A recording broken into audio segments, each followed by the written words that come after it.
I'd like you to meet James Murray, the 17-year-old founder of the Friend and Me project. Hello, James. Thank you for taking the time to speak with me today. It's my pleasure.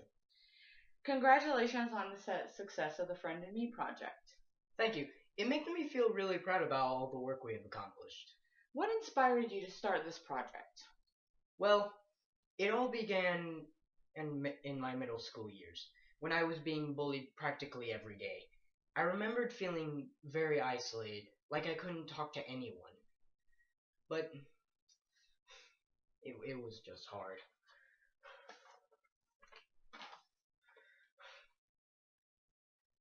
Well, I felt very isolated because I felt like no one really could understood how I felt.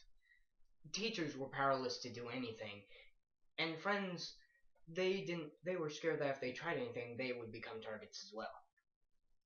Did you let your parents know what was going on? I did at first. Well, in the beginning I did, but as soon as I did, I realized she was just as powerless as everyone else. My mom, she tried telling. Sorry. Sorry. Sorry, this makes me very emotional just talking about it. My mom tried. She tried everything she could think of to get it to stop, but it still never did. Eventually, I just stopped telling her. What are some of the pieces of advice you would receive about how to handle the bullies? Well, they would tell me to ignore them, but let's be honest, you try ignoring someone who keeps calling you a freak, loser, weirdo, and a bunch else. I even remembered being called a fag before I even knew what that word meant. I knew how much it hurt being called one being straight. I could only imagine how much it hurt someone being gay. But my favorite one was when they told me that to fight. I'm not a fighter. I've never have been.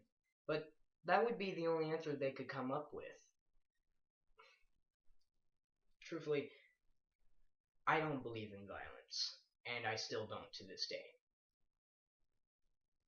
Did it ever stop? It did eventually. It was a lot tougher during my 6th and 7th grade years of middle school.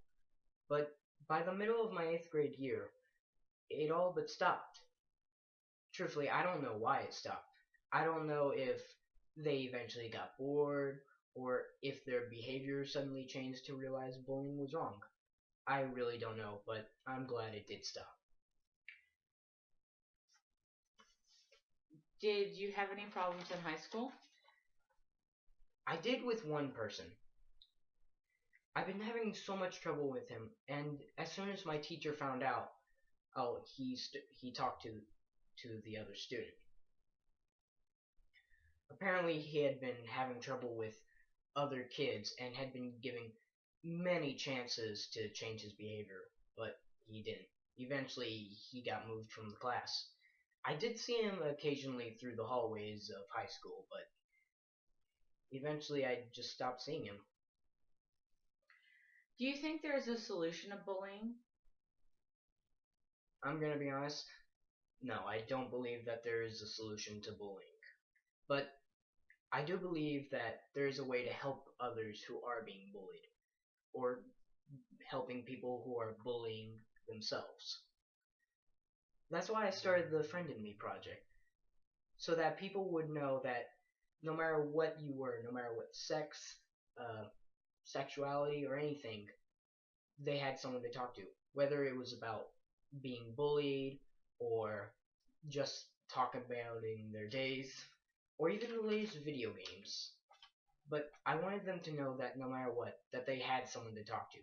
That, well, of course, they had a friend in me. How did you come up with the name of the program? Well, do you remember that movie, the Disney Pixar movie Toy Story? Yes. Well, when I heard the song You've Got a Friend in Me, which was basically like the whole theme song for the movie, it made me realize that no matter what, Woody, Buzz, and Andy, they would stick by each other no matter what happened in their life, no matter what differences they had, that they would always be there for each other. to lend a helping hand. I think that people, no matter their age, they should always have someone to talk to. Well, thank you for speaking with me today, and thank you for being determined to make a difference. Thank you.